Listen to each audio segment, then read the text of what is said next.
The Girl from Tomorrow. Australia, famous for three things: Paul Hogan, Kylie Minogue, and high-quality, live-action children's drama from the 1990s. Round the Twist, Genie from Down Under, Mirror Mirror, many others, and, greatest of them all, the subject of today's video, The Girl from Tomorrow. Set across 2 seasons, 24 episodes, and 3 time periods. The Girl from Tomorrow follows the adventures of Alana, a girl from the year 3000, stranded in 1990. Aided by Jenny Kelly and her family, they hunt for the lost time capsule, Alana's only way home. But Silverthorn, a warrior from the year 2500, wants to keep the time capsule for himself, using its knowledge of future events to control the past. The show had great writing, great performances, and a great sci-fi hook, keeping kids of the 90s glued to their TV screens. Even now, many remember the show fondly, recalling memories of converting hairbands into makeshift transducers in order to play the adventures of Jenny and Alana versus Silverthorn on the playground. And yet, despite being fondly remembered, I don't see this show talked about a lot online. Maybe I'm just looking in all the wrong places. Maybe Google sucks now, and all the fan sites are buried under 1 million sponsored ads. So I'm going to revisit the show myself. Come with me as I take a look back at a true classic of children's 90s entertainment. I'm going to recap the story, talk about the characters, and go on a few tangents and digressions.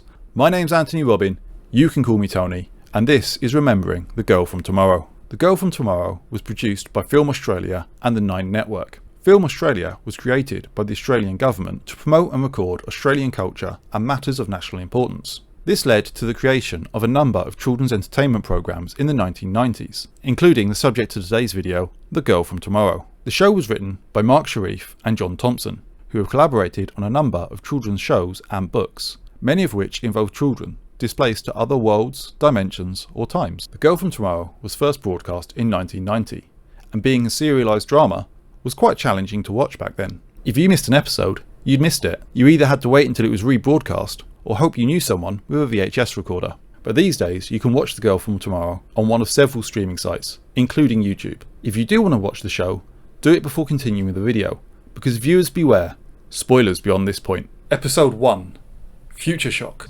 We open on some very 90s title cards, and the opening theme plays over a montage of some of the upcoming action. Mostly Alana running down a corridor. The first shot of the episode is some CGI balls, and yikes! I was intentionally not going to lay into the effects of this show. After all, this is the early 90s. Jurassic Park is still 3 years away, and Terminator 2 won't come out until the following year. And these guys are working with a TV budget, not a multi-million-dollar film budget. Even so, these are some bad looking balls. We're in the year 3000. Alana is practicing with her transducer. A future device allows you to use your mind powers to affect the world. Transducers require you to have great control over your emotional state, and unfortunately, Alana is a teenager. On top of this, she lives apart from her parents, and her guardian Talista is going to be taking part in dangerous scientific experiments later on today. With all this on her mind, Alana is unable to maintain control, and the balls explode in her face. Unfortunately, Talista is not very understanding. I'm sorry, Talista. Being sorry isn't enough. Geez, Talista, give her a break. Also, during the training, we get this line. Well done. You see, you don't need me after all. Which I think might be a bit of foreshadowing. Alana runs off in a teenage strop to the communal hall that they all seem to live in. She has a future shower, and a beam of light cleans her in moments.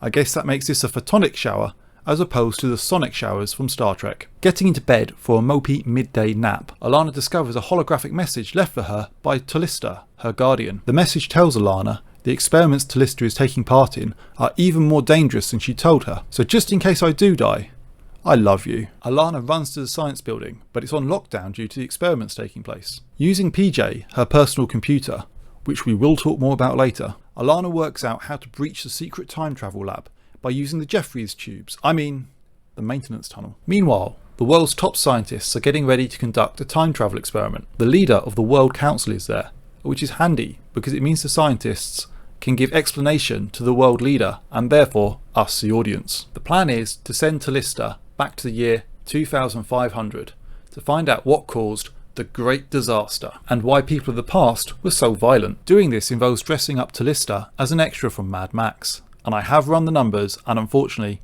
Mad Max takes place between 1980 and 2050, meaning that they can't be in the same timeline as this TV program. They're going to send Talista back using the time capsule. This is a time exploration device with a supercomputer attached containing all of the records that have survived to the year 3000. The time capsule looks kind of like a D20, but is actually a rhombicubotocohedron.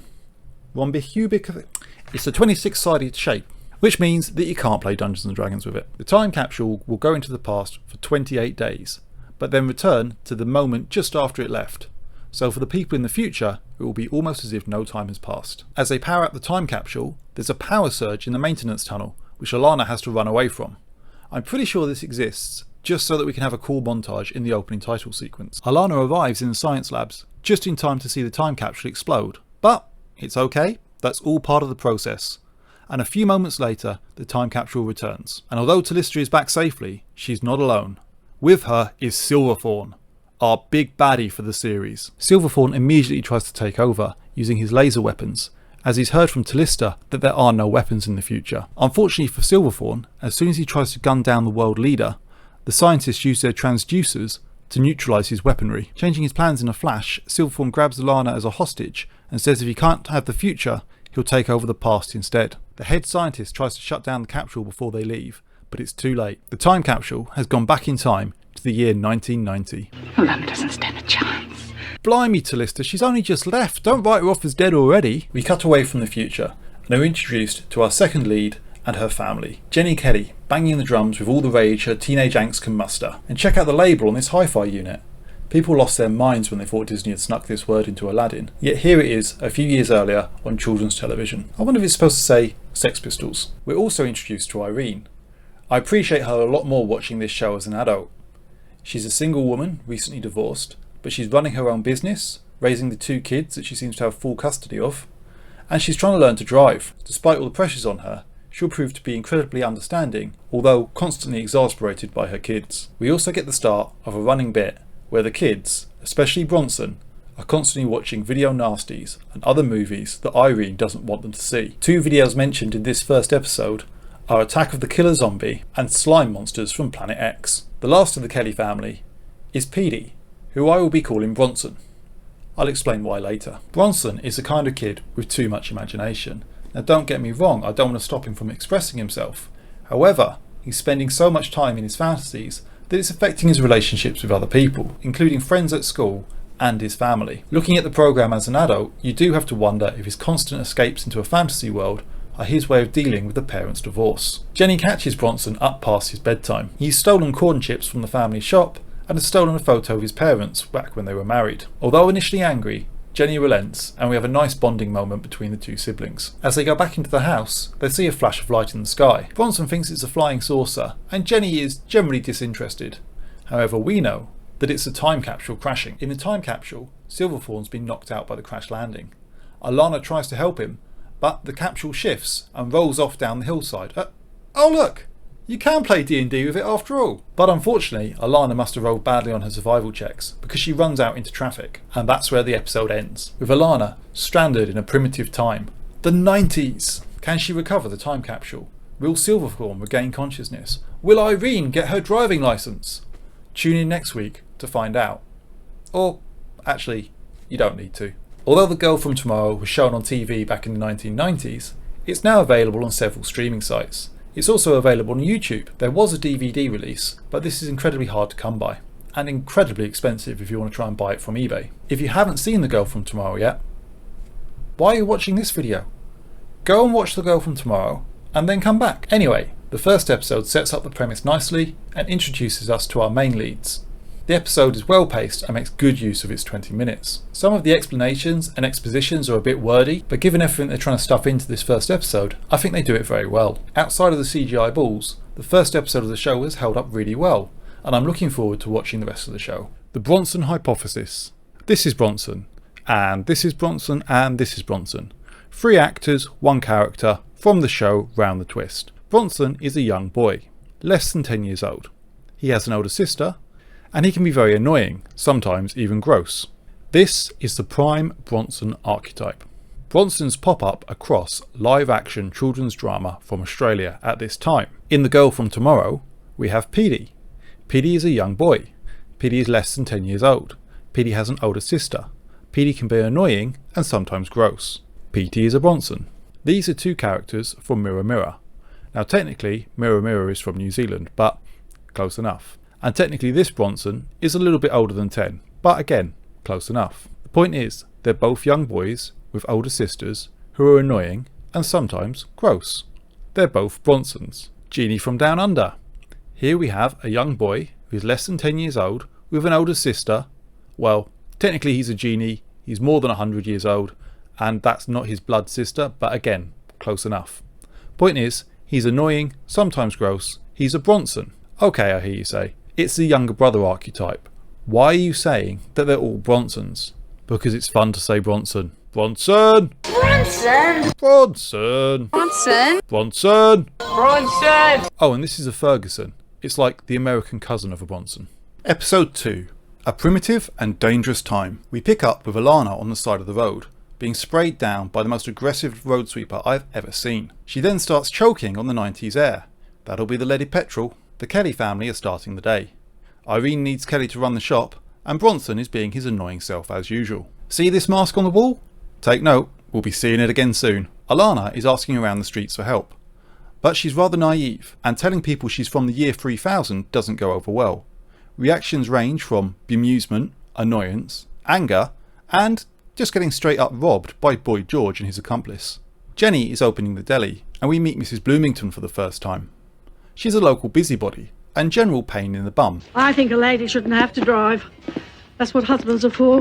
Well, thanks for that, but no one asked you. Jenny is sitting in front of the stand of rental tapes, and we can see what a few of them are. We have The Mysterious Death of Nina Charoux, Firefox, and Mondo, New York, which is a 1988 documentary about performing artists in New York. Jenny and Bronson start fighting over cereal, and why is Bronson eating out of a dog bowl? This thing is massive and even has his name on it. Jenny's upset that he's used all the milk, but given the size of the bowl, what did you expect? Irene is going out for her driving lesson, and we find part of the reason she's learning to drive is so she can run Jenny and Bronson back to their old town to see their old friends. Jenny is left in charge of the deli, and we cut back to Alana, who is now not only lost in time, but also hungry. This next scene is one that I've always remembered since childhood. Alana doesn't seem to get the idea of money. I guess the year 3000 is some kind of post-scarcity utopia, like in Star Trek. She takes a couple of fruits from this stall, and when she fails to pay for it, this big bloke, who's in his 50s and standing head and shoulders above her, grabs her by the arm and wrenches her around. When she defends herself, he swings at her and almost knocks her block off. Look at this backhand swipe. If that had connected, it would have done serious damage. Now I can understand that he's a small business owner and he's probably fed up with petty theft, but this is a huge overreaction. Get some anger management, mate. Hiding from the big ape, Alana runs into Bronson doing his Captain Z bit. Being the picture of doe-eyed naivety, Alana completely believes that this 4'0" child is some kind of authority figure and allows herself to be taken prisoner in the storage cupboard. Bronson even looks back over his shoulder like, I can't believe she's going along with this. Jenny finds Alana in the cupboard just as the big ape puts his head in the storage shed looking for her. This is where Jenny uses her character's greatest power, lying. She tells the guy she hasn't seen Alana, and our two leads are united for the first time. Jenny's not sure what to make of Alana, but she can see that she needs help. We then get a sequence of Alana struggling with 90s tech that they don't have in the year 3000. Weird, archaic things, like doors. They don't have doors in the year 3000. This culminates with Alana trying to dry her clothes in the microwave. This starts a fire, and Jenny, who up until now has been a picture of patience with Alana's strange behaviour, finally snaps and demands answers. Alana, reluctantly, tells her the truth, that she is from the year 3000 and she can't find her time capsule. Jenny is somewhat incredulous, but she agrees to help Alana look for the capsule. Come on, Alana, we'll take the bike. What's a bike? Geez, they don't have bikes in the future? The girls search the dump, and they do find Alana's transducer. Huzzah! Unfortunately, they also find a bulldozer working right where the time capsule was. Alana panics and runs in front of the machine, and the episode freeze frames with Alana just about to be crushed. Episode 2 brings our main leads together. The girls have immediate chemistry. The characters set up well to complement each other. The story is developing nicely, and we even have a few good character moments, including Bronson taking advantage of his position in the shop to abuse the oops, it fell on the floor moment, and a scene with him taking the prizes from cereal boxes and then resealing them with glue. Episode 3. Sanctuary. The episode picks up with Alana running in front of the bulldozer. Jenny runs in and knocks her to safety. Well, sort of safety. She's unconscious and has a nasty head wound. And worse than this, Jenny Kelly is trying to pull her head off. Now, I'm no doctor, but I'm pretty sure that when someone's injured, you want to try and keep them as still as possible. not try to unscrew their neck. What Jenny does next though is correct. She goes to get help. Unfortunately, in a time before mobile phones, Jenny is reduced to running around the streets trying to flag someone down. The only people who stop are the police, and they are about as helpful as you would expect. When they can't find Alana immediately, they assume that Jenny is lying. Now, Jenny might have had a strange story talking about time travellers, but given that she's insistent that somebody is hurt, they could have looked for her for more than 5 minutes. In the meantime, Irene is back from her lesson with cut-price Burt Reynolds, only to discover that the kids have shut the shop and that Jenny is out goodness knows where. Bronson tries to cover for his sister, but he fails his deception check, and we get this great mum look from Irene. For lying to his mum, Bronson is sentenced to some manual labour, and when he complains his arms are tired, we get this great line from Irene. My arms are getting sore. It's either that or your backside. 10 out of 10, nailing that 90s parenting. The police bring Jenny home and tell Irene that she's been playing at the dump. Irene's patience is wearing thin, and being told by her daughter that she was helping a time traveller doesn't help. That's enough. When I leave you in charge of the shop, I expect you to be here when I get back. Stop the stupid shop! Even without the sci-fi shenanigans, the family drama in this show is on point. Worried for Alana, Jenny Kelly comes up with a plan to sneak out and go and search the dump again. She records herself playing drums and leaves the tape playing so it sounds like she's still in her room. Do you think this hi-fi unit has some kind of loop function? Or did Jenny record herself playing for a couple of hours before she left? As Jenny is leaving, Bronson and Irene are watching a TV news report. It's discussing government plans in case they ever capture an alien. Take note of this newscaster. We'll be seeing him again soon. Jenny Kelly searches the dump, and why is everything on fire? I understand when the time capsule crashed, I assumed that had started fires, but are they just burning rubbish here as a regular thing? Are they not worried about setting the entire tip on fire? Anyway, Jenny finds Alana, and she's watching the holographic note that Talista left for her. Alana's injury is fine, but Jenny has now hurt her hand, and now we get to see the transducer on its pink healing setting. I'll be talking more about the transducer later. Having seen the hologram, and having had her hand healed by the transducer, Jenny Kelly now believes that Alana is a time traveller from the future. She wants her to come home and stay with them. She's sure that her mum will allow it, but maybe not today. Not after the day they've had so far. So Jenny stashes Alana in the treehouse for now. Unfortunately, Bronson's imagination is all fired up on horror movies and that alien news report that he was watching earlier. As a result, he's fortified his room with traps.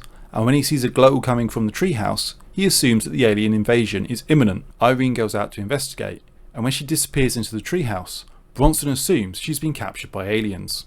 Inside the treehouse, the power of PJ's holograms have turned Jenny's hair orange. Irene doesn't believe that Alana is a time traveller immediately, but seeing that she's in some kind of trouble, she agrees to let her stay the night. Unfortunately, while they're in the treehouse, Bronson has gone full Home Alone to try to defend his home and his family. Chaos ensues. Eventually, Irene gets everyone to bed, and there's a few moments of peace. Alana is showing off the power of the transducer with the mask we've seen in the background a couple of times. When Irene comes in unexpectedly, Alana loses control and the mask bursts into flames. Irene is understandably upset, and she doesn't even know about the fire Alana started in the microwave. Irene lays down the law. Alana is to pretend to be a normal girl while she's staying with them. No using the transducer, and no telling Bronson that she's from the future. Bronson's already figured it out, as we end the episode with him spying on the girls. Irate Irene was definitely the highlight of this episode, managing to portray a warm, caring, but frazzled single mum, trying to wrangle her difficult kids.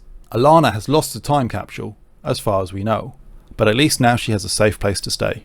Alana and Jenny. The friendship between Alana and Jenny is at the heart of this show. The young actresses, Catherine Cullen as Alana and Melissa Marshall as Jenny, do a wonderful job portraying a genuine friendship between the two girls. Alana is quiet, reserved and polite.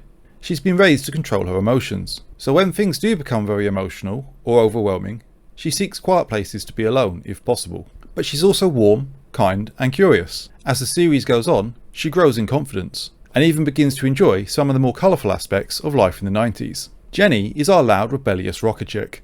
She wants to be a drummer, and has a very distinctive 90s fashion sense. She's often in conflict with her family or teachers when she perceives things as being unfair. This sense of righteousness spills out into the rest of the world, and she always attacks things head on, even to her own detriment. Are the girls perfect? No, they each have flaws, but they complement each other well. Jenny encourages Alana when she feels like giving up, and Alana helps Jenny balance some of her strong feelings, particularly towards the idea of her parents' divorce, or Mr. Rooney dating Irene. This is an early 90s television production, with two female leads. More than that, it's a time travelling show with 2 female leads. Can you name 3 female time travellers from before the year 2000? I couldn't. Sure, you've got the Doctor Who companions, but they're all playing second fiddle to the Doctor. You have Uhura, Janeway, Dax from Star Trek, but they're all parts of ensemble casts, not the leads. I'm not sure if Miss Fitz from the Magic School Bus ever travelled in time. I think she just went to different scientific places. Maybe Where in Time is Carmen Sandiego? But that's a bit of a stretch. Meanwhile, for the guys, we have Bill and Ted, Doctor Who, the guys from the Time Tunnel, the guy from the Time Machine, Marty McFly, Sam Beckett in Quantum Leap. So where are all my time travelling ladies? Come on girls, you can't let Jenny and Alana be the only women having adventures in time. Episode 4. Sweetness and Fright. So he ended the last episode with Bronson spying on the girls through the window, and now he's graduated to peeping through keyholes. Luckily, Jenny puts an end to that nonsense. Jenny's clothes fit you well.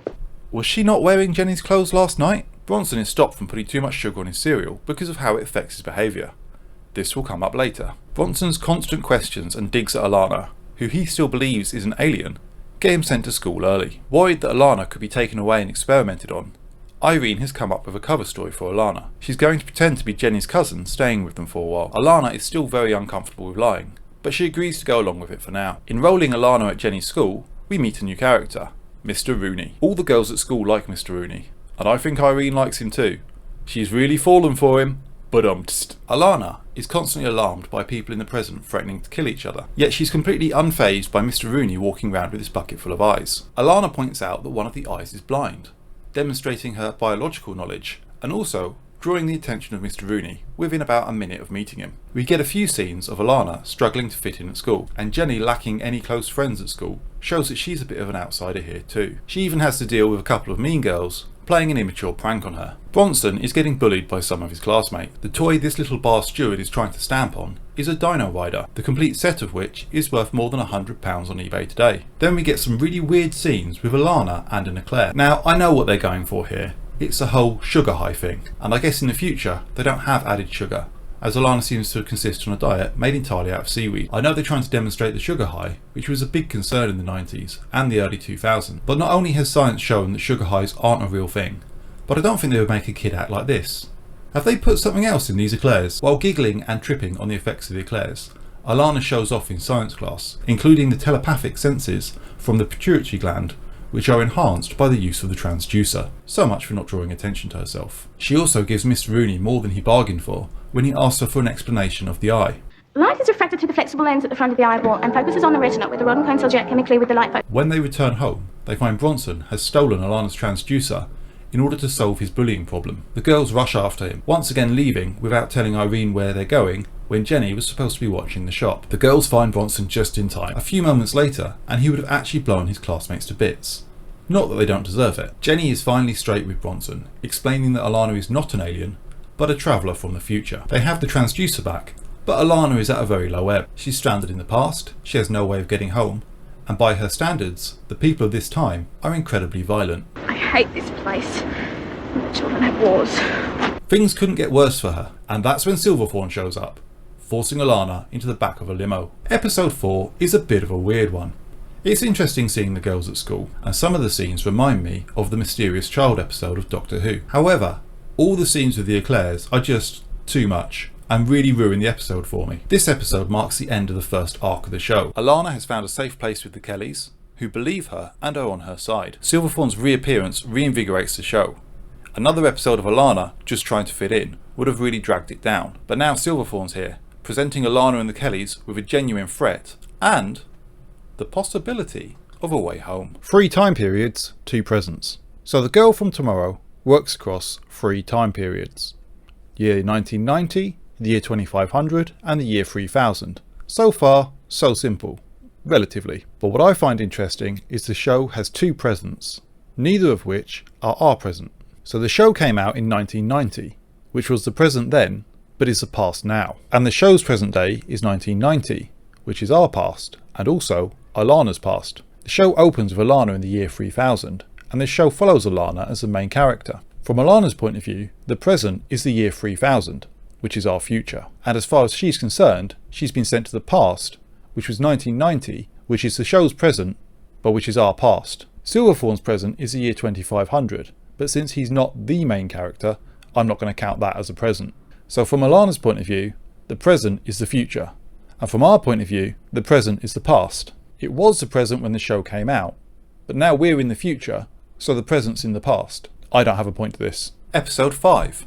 Don't Tell Mum. The episode opens with Alana being dragged into a car by Silverthorn. Jenny gives chase and tells Bronson to go tell Irene. Silverthorn is on a charm offensive with Alana, but from the moment she gets in the car, the threat of violence is just under the surface. Silverthorn enjoys a nice glass of chocolate milk from a decanter, because I guess they weren't allowed to show him drinking alcohol. He's also gone full Captain Planet villain, explaining that this is the 90s. He can buy anything he wants and then just throw it away. He then starts throwing large amounts of rubbish from the windows of the limo, but he panics when Eddie, who is Silverthorn's assistant, goes to throw a piece of paper out. Silverthorn grabs Eddie in a chokehold to prevent him throwing the paper away, saying that it's very important. Silverthorn is using the huge amounts of money that he won betting on horses to get whatever he wants. He even bribes Eddie to run red lights. Silverthorn has Eddie pull over, and as they get out of the car, Alana sneakily pockets the piece of paper that Silverthorn was worried about. They stand looking over the harbour with the Sydney Opera House in the background, talking about how beautiful it is. I'm assuming this shot was included to keep Film Australia happy. Silverthorn explains his tragic backstory to Alana,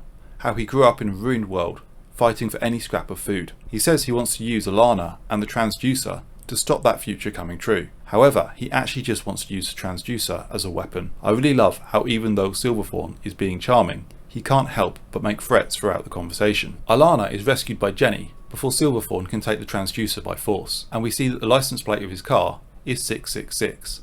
Little bit on the nose, guys. Alana and Jenny race home to try and stop Bronson before he can tell Irene. Now they have Alana back, Jenny doesn't want Bronson to tell Irene in case she thinks Alana's putting them all in danger and has her sent away. As we return to the Kelly deli, we see Mr. Rooney has popped in for a visit. We get some awkward conversation between him and Irene, as they both clearly like each other, but the conversation turns to Alana. Mr. Rooney clearly thinks there's something strange about her. Just then the kids come in various states of disarray. Jenny creates a wild cover story, explaining they had to escape from some kids who were bullying them because of how Alana looks. Wait, how Alana looks? How does she look? And also that Bronson saved some kids who were starting fires at the fort. I'm pretty sure neither of the grown-ups believe them. Alana decides the transducer is too dangerous to exist in this time, as it could be misused, so she goes to destroy it. But she can't bring herself to do it, so she asks Jenny to break it for her. Later that night, as they're watching TV, Alana is overwhelmed by the rampant commercialism and violence on the television, along with the boisterousness of the Kelly family. Irene comforts Alana. She assures her that they're going to look after her, and everything will be alright when she gets used to being in the present. She asks Alana what she wanted to do when she grew up, and she said she was training to be a healer, but she can't do it without the transducer. Jenny pops up and reveals that she didn't really break the transducer. I feel like there was a missed opportunity here. I would have liked Irene to explain to Alana that even if she couldn't be a healer, like in the future, she could still be a doctor in this time and do a lot of good. The next morning we get a lighter moment, with Jenny and Alana dancing in the deli. They dance about as well as I do.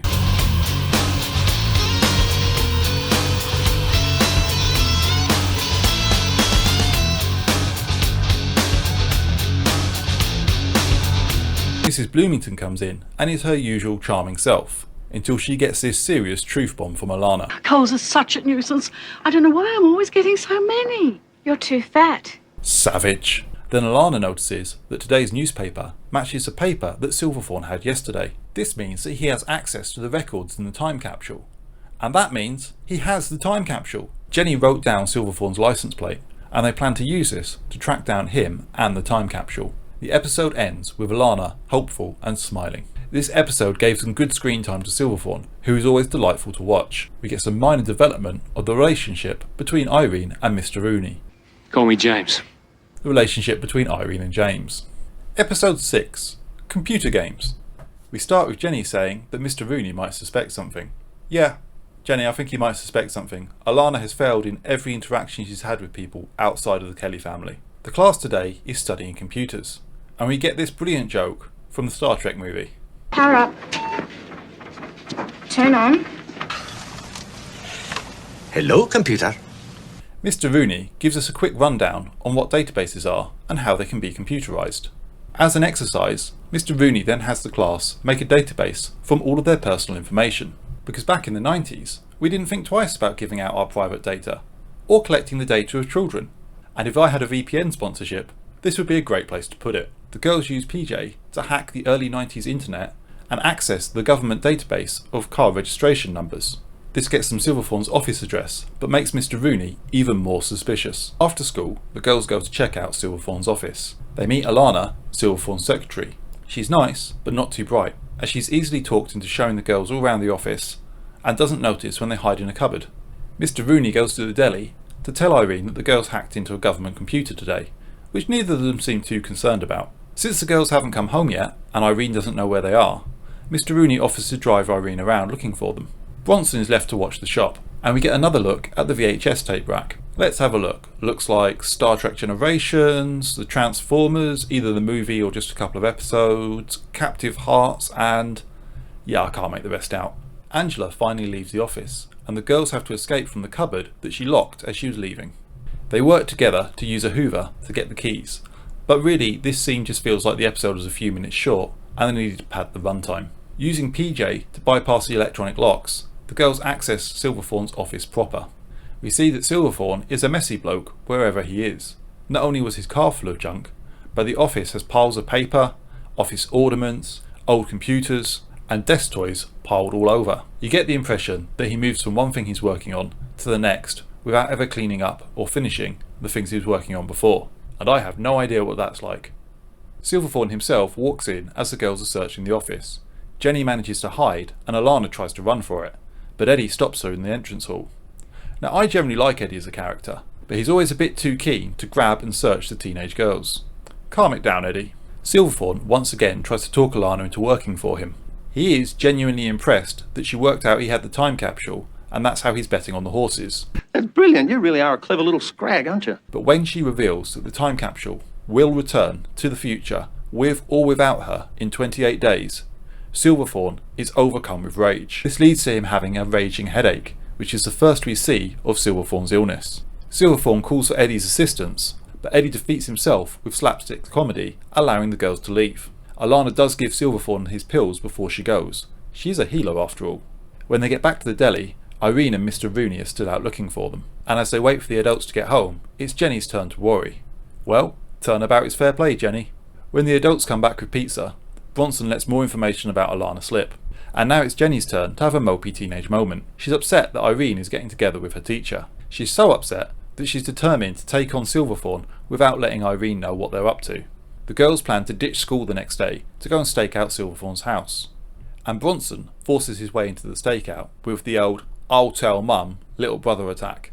PJ and the transducer. I'm going to talk a lot more about the transducer in the next video, because if memory serves, we find out a lot more about how the transducer works in the next season, Tomorrow's End. PJ is kind of an interesting device. He was created in a time when the idea of small personal computers was a far-off fantasy fiction, not an everyday reality, and back then they were a lot more cool and interesting, not just the boring oblongs we all have in our pockets today. Penny's computer books, Gretchen's Galileo machine, hell, even Dr. Theolopodus, who probably doesn't quite count as a personal computer, all had a lot more personality than the boring co-pilots and Siris we have shoved in our pockets today. PJ specifically is a wrist-mounted computer. He talks and plays holograms. He seems to be a cross between a personal organiser and a fussy nanny. He reminds Alana of where she's supposed to be and what she's supposed to be doing, which isn't very helpful once she's sent back to the 90s. It's crazy they let kids have these in the future, as PJ doesn't seem to have any trouble helping Alana do illegal or risky things. In the very first episode, he helps her break into the lab, which has been secured while they do the time travel experiments. Throughout the series, he helps Alana and Jenny to bypass electronic locks, and it's very fortunate for them that all those locks are electronic and not traditionally mechanical. Why would you give these items to kids? Mind you, these days parents let their kids have a lot of unsupervised access to the internet, so maybe it's not that far out of the question after all. Episode 7, Stakeout. We open with Bronson and Alana hiding in a convenient box across the street from Silverthorne's office. They've gone all Blue Peter with a homemade milk carton periscope. As Alana answers Bronson's many questions about the year 3000, Silverthorne leaves the office and Jenny tails him on her bike. Being real sneaky here, Jenny. I guess it's a good job that Eddie never checks his mirrors. Unfortunately, Jenny can't keep up with the limo and soon loses them. That night the gang are restocking the shop from the storage shed. Bronson's coming up with many crazy ideas on how they can get Silverthorne, and Jenny eventually snaps at him. We see Bronson literally deflate and retreat back into the safety of his fantasies. He then complains that some of the boxes are too high for him to reach, so Alana uses her transducer to float the boxes down. She's been practicing. Then Bronson has a great idea how they can track Silverthorne. It's the old paint can with a hole in it technique. Classic. In order to get the limo to stop, Jenny pretends to be knocked off of her bicycle. Eventually, to stop her complaining, Silverthorne gives her a wad of cash. Wait, isn't that the beginning of 1994's Blank Check? The paint can eventually falls off, but gets them close enough to find Silverthorne's mansion. When they get home, they get an ear bashing from Irene. Because they're back late, she didn't have time to get changed for her driving lesson. Why would she need to get changed for her driving lesson? Well, Mr. Rooney's giving the lesson. Just giving the lesson and nothing else. Wow, wow, wow. The gang need to fake Irene's voice so they can keep bunking off school. Alana has a chat with Irene so she can get a voice sample for PJ. We see the VHS stand again, and this copy of Spies, Lies and Naked Thighs disappears between shots. I can't make out any of the other VHS tapes, so comment below if you know what these films are. The kids call in sick from a payphone and then go to break into Silverthorne's mansion. They come up with a convoluted plan involving a bat and a ball so they have an excuse if anyone sees them climbing the gate. But the only person around is this gardener whose attitude is, Willie sees ya, Willie don't care. The girls break in and Bronson's on lookout. But little do the girls know, although Eddie is out with the car, Silverthorne is still in the mansion. He's working on some electronic equipment using plans from the time capsule. How big is this capsule? Well, Jenny, according to the wiki, it's 1.7 by 1.7 metres. Silverthorne's walking around the house, but luckily for the girls, he's got a 90s Walkman, so he doesn't hear them. Eddie returns with a blindfolded man in a suit. The girls hide behind a minibar and overhear Silverthorne trying to influence a politician with his knowledge of future events. Silverthorne's not just looking to get rich, he wants to have influence over the future Prime Minister of Australia. The politician doesn't believe Silverthorne yet, but with predictions of a tidal wave tomorrow morning, he may do soon. A nice touch in this room are the x-rays in the background. It shows that Silverthorne is seeking treatment for his condition even when he's not on camera. The girls find the time capsule behind a hidden wall, and Alana tries to use it to go home. Unfortunately, the time capsule won't return until the 28 days are up. Future scientists, what kind of design is this? Surely the capsule should have an emergency return function. And what happens if the person you sent back isn't in the capsule at that exact moment it returns? They'd be stranded in the past. What the hell, future guys? What were you thinking? What were you thinking? Silverthorne walks into the office and the girls hide behind the door. The episode ends with a great freeze frame of Jenny holding up the bat as if she's about to bash Silverthorne. This is a really great episode. The gang are being active in trying to get the time capsule back, and it's tense watching Silverthorne move around the mansion while the girls are still in it. Episode 8, News Probe. Jenny is saved from having to knock Silverthorne in the head as Bronson throws a cricket ball through the window to distract him. Safety glass became mandatory in Australia in 1989, so when this window gets replaced, it will need to be upgraded. Silverthorne finds Bronson in the garden, and luckily believes him about the cricket ball being an accident. Silverthorne is happy to threaten a child with a firearm, but he's not going to kill one. At least, not today. The gang get away, and with a surprising show of maturity, Jenny says that they're getting in too deep, and they need to go to Irene for help. But they left the cricket bat in the mansion, so Silverthorne knows someone's been in there. Holy hairspray! It's 1990, but the 80s aren't dead for Irene. She's had an impressive perm done, ready for her date tonight. Mr. Rooney comes in to take Irene out, and Jenny's really not impressed with his cheesy lines. Give these to your mum, will you? I think I'll take this stunner instead. Irene really wants to go on her date, but with the kids insisting on telling her about the time capsule in front of Mr. Rooney, they have to come clean to him about Alana being from the year 3000. He takes it well. She's what? The whole group, including Mr. Rooney, are up to date on the situation and trying to decide what to do. They can't go to the authorities in case they take Alana away. They can't call the police because it's not illegal to have a time capsule, although I'm sure political interference and making bets with future knowledge is probably some kind of a crime. They decide to go public, thinking that if everything is out in the open, public pressure will force the authorities to do the right thing. Mr. Rooney knows Mark Johnson, the reporter from a few episodes back. Mark Johnson takes Mr. Rooney's call, but doesn't believe him about Alana being a time traveller, or about the tidal wave which is going to strike the Pacific tomorrow. At least, not yet. We cut to Silverthorne consulting with a doctor in his mansion. We find out just how bad his prognosis is. He has brain cancer, the result of prolonged exposure to radiation. There is no treatment in the 90s, and the doctor is unable to replicate the pills he brought back with him from the 2500s. Also, getting worked up and angry will only exasperate his condition. This is not good news for Silverthorne. The next day, with the tidal wave having struck, Mark Johnson is eager to get the scoop on Alana. The TV crew descends on the Kelly Deli, and we get a quick shot of the VHS tapes showing Poltergeist 3 and Munchies. Jenny is a bit put out by Alana getting all the attention while she's stuck making sandwiches, but she's still supportive of her friend. Mrs. Bloomington comes in with her dog and makes everything worse as usual. Alana gives the camera a show with her transducer. They get a short news segment with a promise of a more in-depth programme tomorrow night. Silverthorne sees the broadcast and recognises Bronson as the kid from his garden. Also, he finds her address on the back of the cricket bat. Why did you write your address on your cricket bat? The girls have a midnight chat, a nice bonding moment for them. I'm gonna miss you, Alana. Me too. But as they sleep, Silverthorne comes sneaking in the window. The episode ends with him holding the transducer and standing over the sleeping girls. Creepy. We get some really great moments in this episode.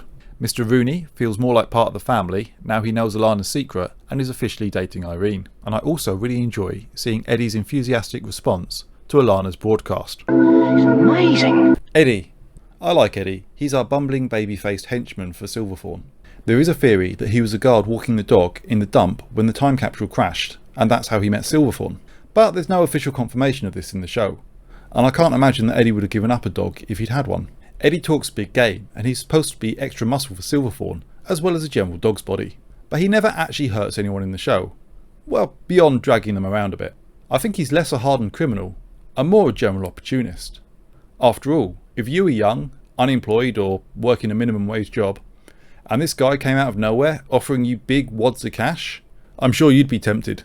If I recall correctly, when we come back to him in the second series, he's taken the money he got from Silverthorne and set himself up as more or less a straight businessman. But we'll have to wait and see if that's right. Episode 9.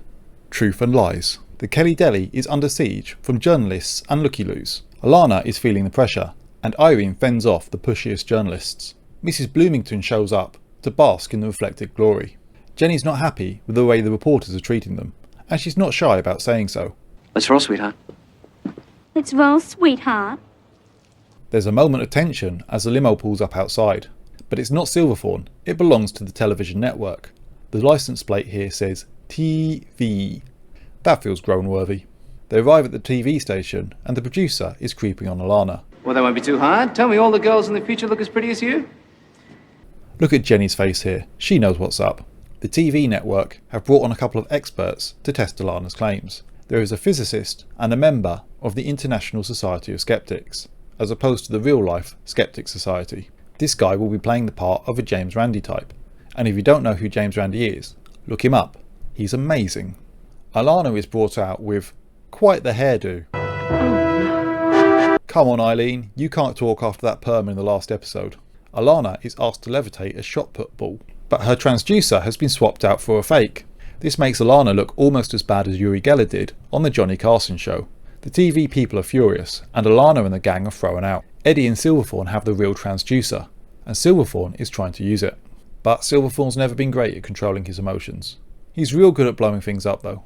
The news coverage backfires. Social services show up to take Alana away. After all, Irene lied to the school about Alana being a relative, and indulging her fantasies about being from the year 3000 makes them think that Alana is a child at risk.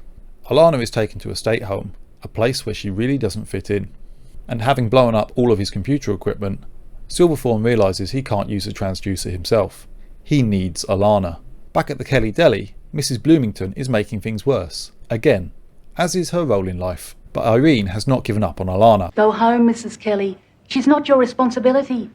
Yes, she is. As she manages to get the address of the home that Alana is staying in. But it's too late. Silverthorne has already shown up and claimed Alana as his daughter with the help of some forged paperwork. I guess the time capsule has a falsified paperwork setting. Is Alana standing on something in this scene? Or is Eddie just a short ass?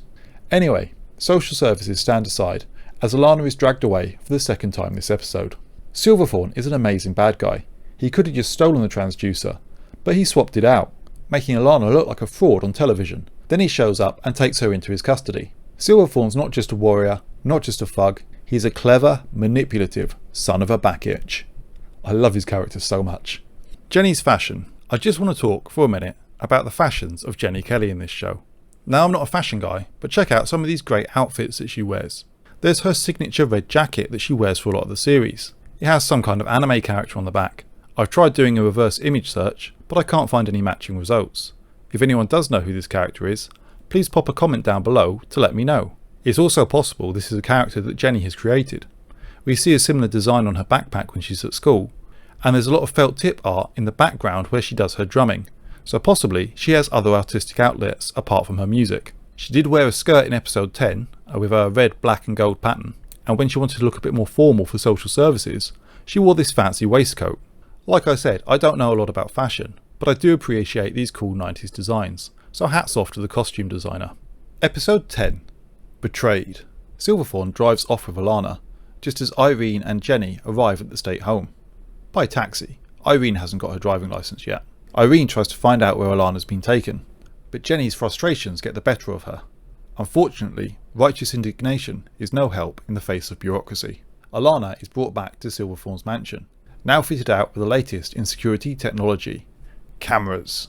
I love this bedroom that Eddie prepared for Alana. Girls like cuddly toys and pink ribbons, right? Silverthorn wants Alana to cure his brain tumour, and in return he'll let her return in the capsule. Yeah, right. But Alana doesn't think she can do it. She hasn't had the training. She could kill him. I'm gonna die anyway. He's got a point, Alana. Jenny's mad they couldn't find Alana, and now she's taking it out on Irene. Mr. Rooney sensibly stays out of this. Alana starts Silverthorn's treatment on the condition that she'll be allowed to leave. Under the pink setting of the transducer, we see a dark shadow in Silverthorn's head. Alana manages to shrink it slightly, but the effort causes her to pass out. Eddie takes her back upstairs, and Silverthorn returns to his project with the electronic equipment. Over the next few days, Jenny's getting into trouble at school and not talking to Irene. Mr. Rooney eventually suggests that they try just talking to Silverthorn. Alana's been continuing Silverthorn's treatment, and finally, we see that his cancer is completely gone. Silverthorn celebrates his healthy state with a bit of chair parkour. He offers Alana anything she wants, anything at all, but all she wants is to go home. The one thing we know he won't give her.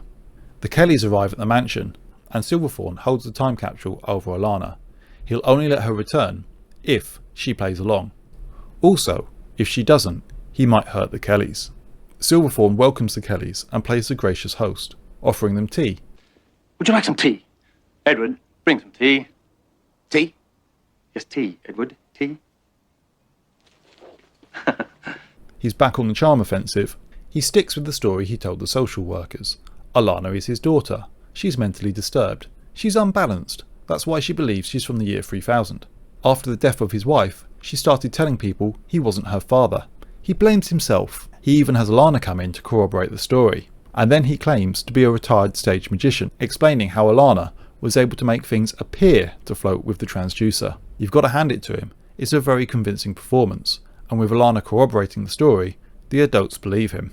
He follows this up by lying directly to Alana's face. When the capsule leaves, you'll be on it. But that night she notices the power flickering as she comes downstairs, with the next scene shot like a horror movie. The lights flicker, the green glow, the electronic sounds. Silverthorn succeeds in creating a force field around the time capsule, keeping it here in the 90s. Liar! Silverthorn admits he's not letting her leave, and has her locked back in her room. With only a day left until the capsule leaves, Alana's feeling defeated, until she sees Jenny hanging around outside the mansion. She records a message for Jenny on PJ, and manages to get it to her using a remote controlled car, which is a very 90s kids program thing to do. The episode ends on a hopeful note, as Jenny receives a message on PJ. I have an issue with the title of this episode. No one betrayed anyone. Yes, Alana lied and corroborated Silverthorn's story, but that was done under duress. This is another episode where Silverthorn shines. It's really enjoyable to watch him lie and manipulate other people so successfully. What a slime bag. I love it. Episode 11. Captain Zero strikes again. Jenny runs into the deli to tell her mum they have to rescue Alana. Irene is exasperated, and we get the impression they've had this argument many times over the last few days. But then Jenny plays PJ's hologram. Yeah, maybe lead with that next time, Jenny. Mr. Rooney is blinding himself and the whole class by burning magnesium strips. You're supposed to use blue glass when you do that, sir. They play the hologram for Mr. Rooney, and now they have both adults on side. Mr. Rooney wants to take the fight to Silverthorne, and it looks like he's breaking bad with all these chemicals. Well, he's certainly making something dangerous for tonight.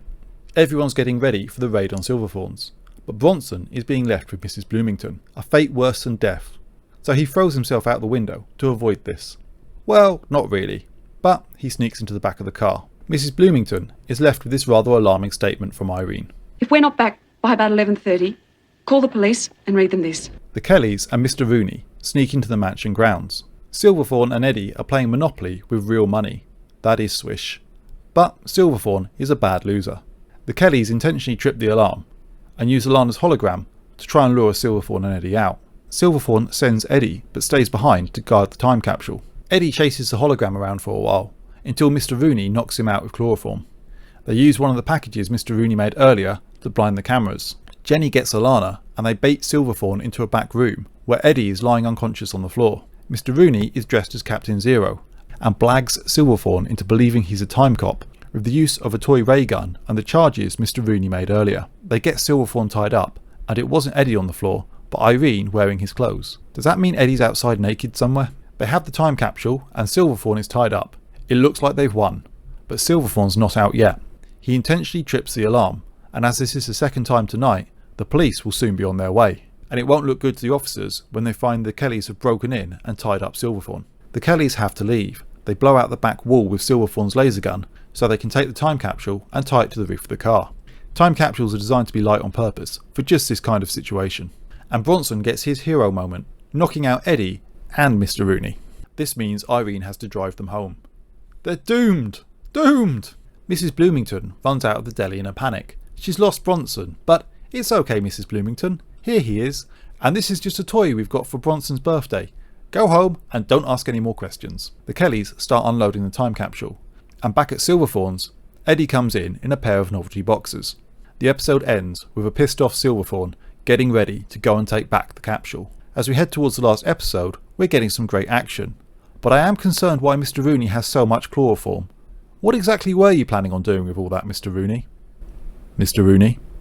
Mr. Rooney? Oh, Mr. Rooney. He got so much more than he bargained for. All he wanted to do was date the mum of one of his students, and he ended up in a fight with a time-travelling warrior. What guys will do for a pretty face. Mr. Rooney is our brains over bronze hero, using his science knowledge to get into Silverthorne's mansion. He's also used in the show to do manly things. Things like shooting out the back wall with a ray gun, carrying people, or being a competent driver. You know, things we weren't ready to let women do in the 1990s.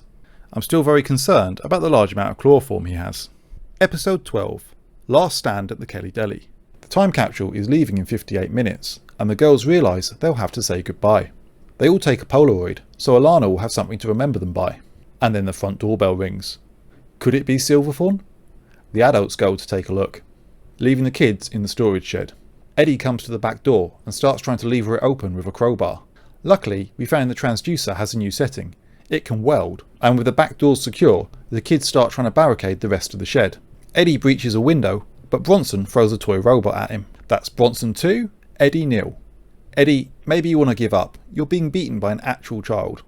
At the front of the shop, Silverthorne tries to buy off the adults, and when this doesn't work, he starts threatening their children. Irene plays for time and tries to call the police, but Silverthorne cuts the phone lines.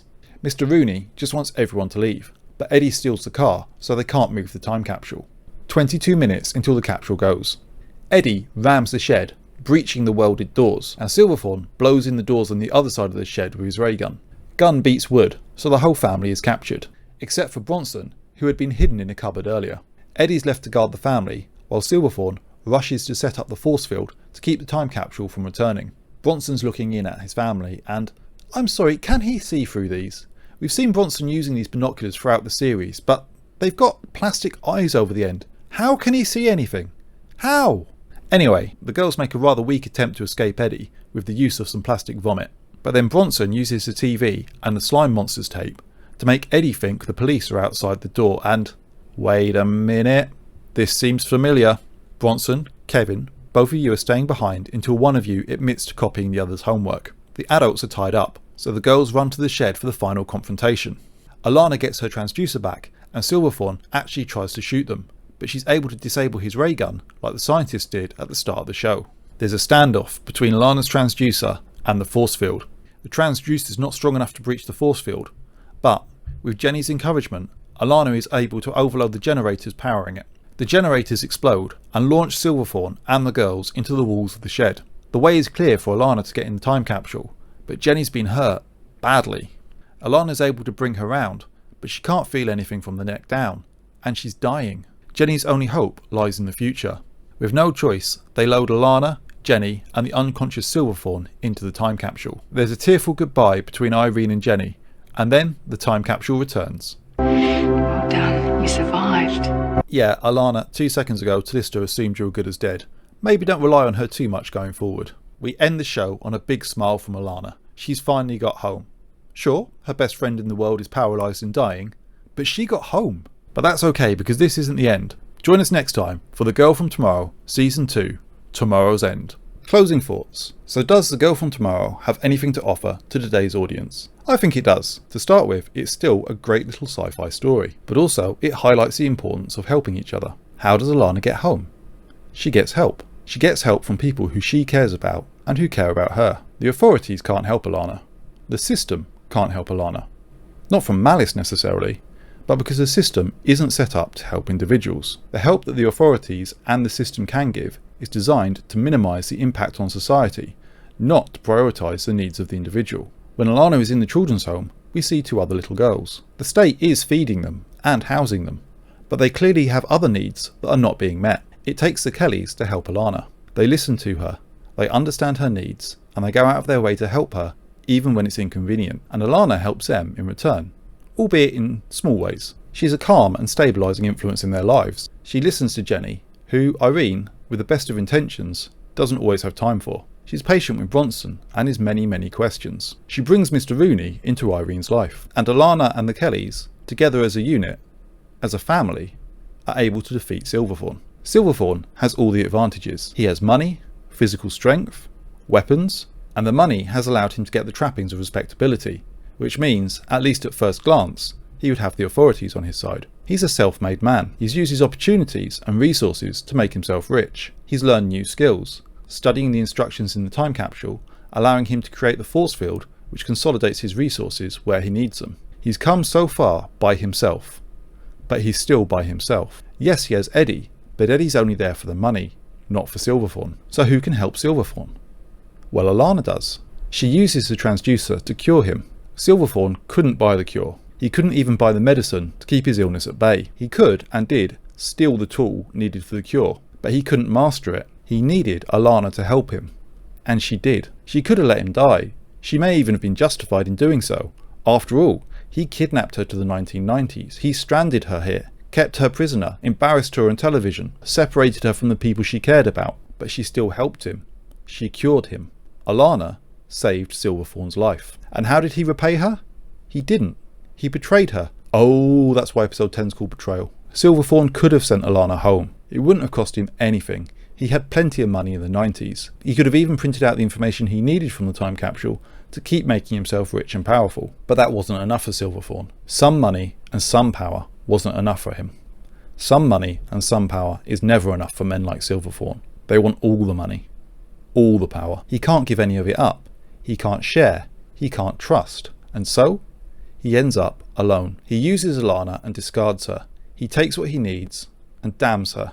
He holds everything that he wants so tightly in his grip that it slips through his fingers. And thus, Alana and the Kellys are able to work together and defeat him. There are a lot of men like Silverthorne around these days. So I hope everyone who's watching is able to find their Alanas, their Jennys, their Kellys. I hope everyone is looking out for each other. Or maybe this is just an old kid show from the 90s and I'm disappearing up my own bum. I hope you guys enjoyed this video, but as I'm sure you're aware, this is only half the story. I'm going to be back with another video soon about Girl from Tomorrow Part 2, Tomorrow's End. If you don't want to miss it, make sure you like and subscribe. Bye-bye.